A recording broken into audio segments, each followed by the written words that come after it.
Ahora bien, ahora tenemos al doctor Eric Alexanderson. El doctor Alexanderson es jefe de cardiología nuclear en el Instituto Nacional de Cardiología y es vicepresidente de la Sociedad Mexicana de Cardiología, y nos hablará justamente de la utilidad que tiene PET-CT en la mujer.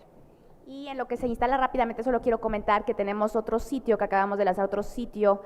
de cardiología que se denomina Cardioacademic, que es un sitio nuevo que tenemos, cuyo objetivo es el crear comunidad cardiológica, y me gustaría que lo revisaran. Es cardioacademic.org.mx, así es como lo van a encontrar, y arrancamos con el tema de tabaquismo, porque fue reciente la fecha de no al tabaquismo, y algo muy interesante que tiene como objetivo este sitio es el de prevención. Uno de nuestros objetivos en el cuerpo editorial de este sitio va a ser justamente tener información para los pacientes, para la población en general, y creo que les va a gustar mucho y creo que puede ser de utilidad este sitio para sus pacientes. Gracias. Gracias, buenos días a todos. Muchas gracias al doctor Enciso, a Lancam, por la amable invitación para estar el día de hoy con ustedes para hablar de este tema de PET-CT en la mujer. Quisiera empezar con una reflexión que me surgió hace una semana estando en una reunión con la World Heart Federation en Canadá, y en donde justo se menciona que todas estas técnicas diagnósticas nuevas y todas estas nuevas opciones terapéuticas que se han discutido a lo largo de estos 3 días de simposio en esta reunión, tienen un impacto muy claro porque han aumentado la esperanza de vida en los pacientes cardiópatas por la reducción de la letalidad de la enfermedad en aproximadamente 10 años en este siglo. Es decir, ha habido claramente un impacto importante de salud en la mejoría de la morbimortalidad de la enfermedad cardiovascular, aumentando la esperanza de vida de los pacientes cardiópatas por las estrategias diagnósticas y terapéuticas modernas de cardiología. Pero por otro lado, y este mensaje va muy dirigido a todos nosotros los cardiólogos y residentes que nos movemos muchísimo hoy con las guías y que casi es una manera de presumir nuestro conocimiento teórico. Si no sabes cuál es la última guía y cuál es la indicación, no has leído las guías europeas o las del American College y American Heart, en el que, por ejemplo, de todos los países de África, solamente 4 países cuentan con un departamento de medicina nuclear en general. Entonces es muy difícil que si nosotros vamos a Angola, o si vamos a Kenia, o si vamos a Tanzania, pudiéramos decir que una indicación tipo 1A para un paciente con dolor precordial de riesgo intermedio sea hacer un estudio de perfusión miocárdica, cuando no existe un laboratorio de medicina nuclear en todo el país, cuando no existe un servicio de resonancia magnética, cuando no existe una tomografía que tenga más de 16 u 8 cortes, de tal manera que es un buen momento de reflexionar cómo estamos nosotros tomando en cuenta toda esta información que, repito, la presumimos inclusive muchísimo en nuestro arsenal mental de saber qué tan bien preparado estoy o no respecto a mis compañeros y demás. Entonces, es claro que no todo se puede aplicar en todos los países. Recientemente, hace 2 semanas que estuve en el Organismo de la Energía Atómica en Viena. Es un organismo dependiente de la ONU y que da muchísimo dinero a los países en desarrollo. Con alegría notamos que dieron un donativo de $800,000 para abrir un centro de medicina nuclear en un país africano que no contaba con ellos. Kuwait, por ejemplo, que es un poco de los países ricos del Medio Oeste, está implementando apenas un servicio de medicina nuclear y PET para empezar a estudiar a sus pacientes oncológicos y cardiovasculares, de tal manera que tendríamos que ser muy reflexivos de cómo estas técnicas se aprecian en un concepto global mundial. Esto no quiere decir entonces que no podamos hacer experiencia en nuestros países, sin embargo, a veces hay que tomar con mucha expectancia la información que obtenemos de estos estudios. Y lo digo porque esta técnica de la que vamos a hablar es una técnica poco disponible en nuestro país, muy poco disponible en Latinoamérica para la exploración, digamos, cardiovascular. Vamos a hablar de las aplicaciones de esta técnica diagnóstica en el sexo femenino. De entrada podría ser discriminatorio desde mi punto de vista que habláramos de que una técnica puede ser útil para la mujer o no para el hombre, o puede ser útil para el hombre y no para la mujer. Creo que es muy difícil hacer una separación. Es como si pidiéramos que todos los ginecólogos tienen que ser mujeres, o todos los pediatras tendrían que ser niños para atender a la población. Creo que ahí también es un análisis de perspectiva en el que a veces debiésemos ser menos discriminatorios en mi sentido, o hablar de una sesión para puros residentes. Quiere decir que entonces es un grupo aparte que no merece la pena tenerlo junto con el resto del grupo. En fin, depende del ángulo de visión con el que tomemos nosotros la información, podríamos tener diferentes connotaciones de lo que estamos implementando. Sin embargo, en este sentido, basta decir que las enfermedades cardiovasculares en hombre y mujer son iguales, es decir, son responsables de la primera causa de muerte y mortalidad. ¿Por qué tenemos mucho problema? Y esto lo mencionaba hace una semana Bill Sockby, expresidente de la ACC, ahí en Canadá, donde nos reunimos, y decía, las enfermedades cardiovasculares siguen siendo un problema enorme porque la gente no las asocia a letalidad. Es decir, todo el mundo piensa que si va a tener un infarto, al final se tratará, le pondrán un stent y quedará bien. ¿Por qué ha sido tan importante la sensibilidad en la población mexicana contra el cáncer de mama? Porque todo el mundo lo asocia a letalidad. Es decir, una vez que te dé cáncer, lo más probable es que te vas a morir. De tal manera que sé muy estricta en tu vigilancia como mujer, para que si te detectas algún problema, puedas evitar que no desarrolles un problema de mortalidad. Y sin embargo, se muere mucho más la mujer de infarto que de cáncer, pero el infarto no les da miedo, el cáncer sí. Y por eso ha sido tan exitosa la propaganda preventiva, la propaganda de difusión, de cuidarse para esta entidad, sobre todo porque está asociada a la letalidad. Es decir, que mientras la población general no adquiera conciencia de la letalidad que puede significar tener un problema cardiovascular, pueden no ser tan exitosas todas las medidas de prevención e implementación que hagamos de detección de factores de riesgo, dado que la gente finalmente puede decir, pues si tengo hipertensión me tomo un medicamento, si tengo dislipidemia me tomo una pastilla, si tengo diabetes me tomo otra, pero si tengo cáncer ya me amolé. Entonces, si no logramos ese cambio en la forma de mentalidad de nuestra población general, quizás será el paso que nos falte dar para poder implementar adecuadamente estas entidades. Creo que estando aquí el doctor Enciso y su servidor, tendríamos que tener responsabilidades en ese sentido como, digamos, estandartes ahora en nuestras sociedades que buscan la procuración de la salud cardiovascular, y creo que es una connotación a la cual nos deberíamos dirigir muy fuertemente en el cambiar el sentido de letalidad o vulnerabilidad que puede tener la población general, porque mientras no lo considere un problema, quizás el éxito total no se logre en este sentido. El problema principal en la mujer, aparte de tener enfermedad coronaria obstructiva, es lo que ya se ha hablado en las pláticas previas, disfunción microvascular. La disfunción microvascular puede hacer muchas veces que la paciente se presente con síntomas discretos o típicos. Un problema es la sintomatología. No todas las mujeres presentan síntomas tan típicos de angina, algunas tienen dolor atípico o algunas nunca tienen molestias y pueden tener enfermedad cardiovascular. La primera prueba diagnóstica, como también se ha comentado, pueden ser las pruebas de esfuerzo. Sin embargo, muchísimas pueden ser positivas, y cuando la paciente se manda a un estudio de perfusión o a una angiografía coronaria diagnóstica, se observa que muchos de los pacientes resultaron normales, y esto lo vivimos todos los días en nuestros hospitales. Mujeres con pruebas de esfuerzo positivas y SPECT negativo. La duda ¿es un SPECT falso negativo o es una prueba de esfuerzo eléctrica falsa positiva? Y en la mayoría de nuestros pacientes demostramos que en general estas pacientes son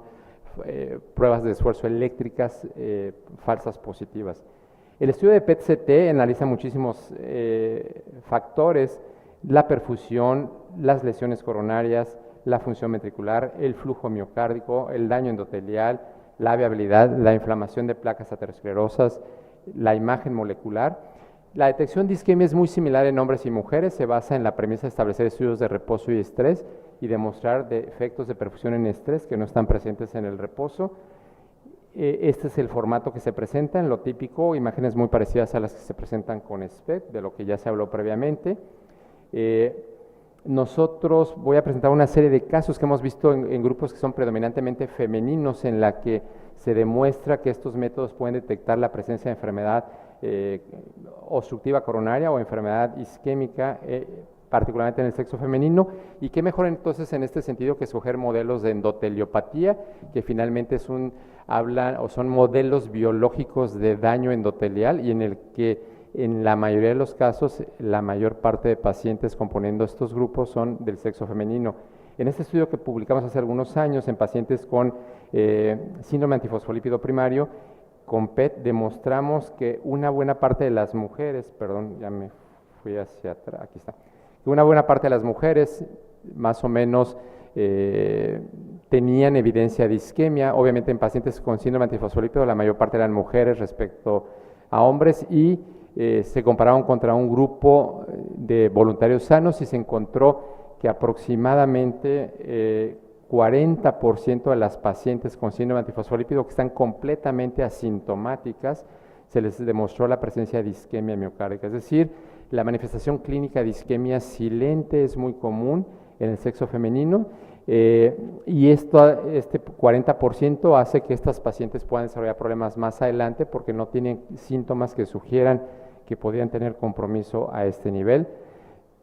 Si bien es cierto que existen, como ya se mostró también en la plática previa, lesiones obstructivas coronarias muy importantes, aterosclerosas, que pueden dar origen a isquemia, mucho de lo que predomina en este sentido puede ser la presencia de enfermedad microvascular, aunque también puede haber ectasia coronaria, lesiones no obstructivas con evidencia de alteraciones de la perfusión, o a veces alteraciones de la obstrucción coronaria muy importantes, sin defectos de perfusión, porque la paciente o el paciente establece circulación colateral. La capacidad que tiene el PET de medir en forma absoluta el flujo miocárdico regional, vascular y global nos permite estudiar en etapa muy temprana el daño endotelial, haciendo una prueba muy especial de daño endotelial que consiste en medir el flujo en reposo y después de meter la mano en agua fría, que se llama cold pressure test, en la que es un índice de daño microvascular endotelial. Existen muchos factores de riesgo que se asocian a este daño endotelial, y para muestra les presento algunos casos. Este es un grupo de pacientes diabéticos estudiados en UCLA, en el que la mayoría de los pacientes diabéticos aún asintomáticos presentan disminución del flujo global, y cuando se asocian más de un factor de riesgo en este grupo poblacional, incrementa la reducción en el flujo miocárdico regional. Nosotros tuvimos nuestra experiencia en pacientes diabéticos, no están separados por sexo en esta diapositiva, y demostramos que los diabéticos tienen daño endotelial frente a un grupo de control sano, lo mismo que pacientes con dislipidemia tienen disfunción endotelial comparado contra la población normal, y también este grupo mejora cuando lo sometemos a un tratamiento con estatinas. Después de 3 meses mejora la función endotelial. Hay un grupo de hipertensos que alguna vez estudiamos, totalmente asintomáticos, no separados aquí por sexo, y en el que demostramos que los hipertensos también tienen daño endotelial importante frente a los grupos controles, un índice de disfunción endotelial de 1.28 contra 1.79. Lo normal en nuestra población es tener arriba de 1.5 de este índice para considerar función endotelial apropiada.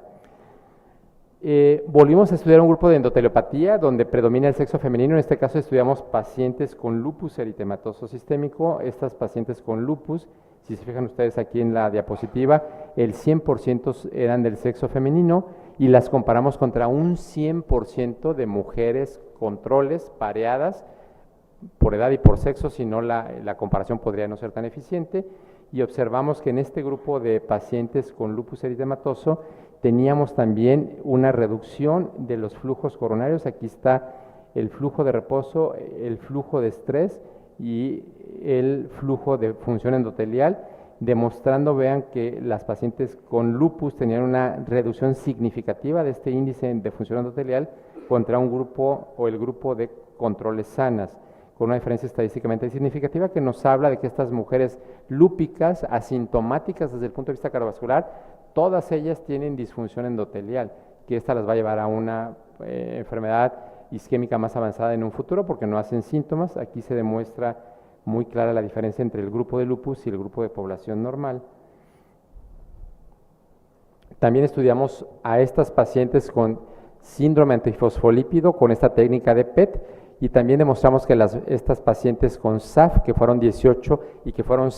todas mujeres, y las comparamos contra 18 voluntarios que todos fueron mujeres también, y también demostramos una reducción en el flujo global y en el índice de función endotelial, a pesar de que la perfusión miocárdica podría ser normal en esta población. los flujos estaban alterados, de tal manera que es un medidor mucho más temprano de disfunción endotelial, de enfermedad microvascular, y que en las mujeres es muy común poderlo tener, sobre todo teniendo estos modelos biológicos de endoteliopatía que son el lupus y que son el SAF.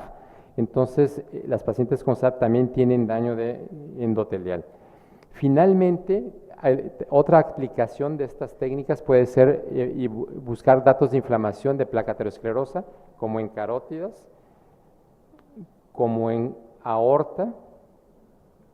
o como en coronarias, para demostrar datos de vulnerabilidad de placas, que es un tema que nos interesa mucho actualmente en nuestro departamento, y estamos buscando mucho documentar la presencia de inflamación de placas aterosclerosas. Y qué mejor modelo de inflamación vascular que los pacientes con Takayasu, que una vez más la mayoría son del sexo femenino, y que también el PET puede ser muy útil para documentar la presencia de inflamación, como se demuestra en estas imágenes donde pacientes con Takayasu, sin criterios clínicos de inflamación muy claros, muestran una captación muy importante a nivel de aorta, y que meses después, cuando son tratadas apropiadamente con esteroides y demás estrategias, reducen el grado de inflamación y tienen un mejor pronóstico. De tal manera que estas técnicas nos pueden ayudar particularmente a detectar problemas de inflamación o de isquemia o de daño endotelial en esta población del sexo femenino. Las técnicas diagnósticas actuales de imagen permiten realizar estudios no invasivos de alta sensibilidad y especificidad en el sexo femenino,